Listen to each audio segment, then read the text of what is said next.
This is a good saw and it has more power than I expected. It's variable speed with a comfortable handle. The shoe pivots and is adjustable in depth.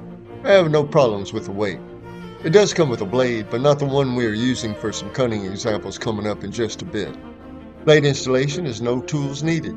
I use a twist lock mechanism. You push the lever and it rotates, releasing the blade.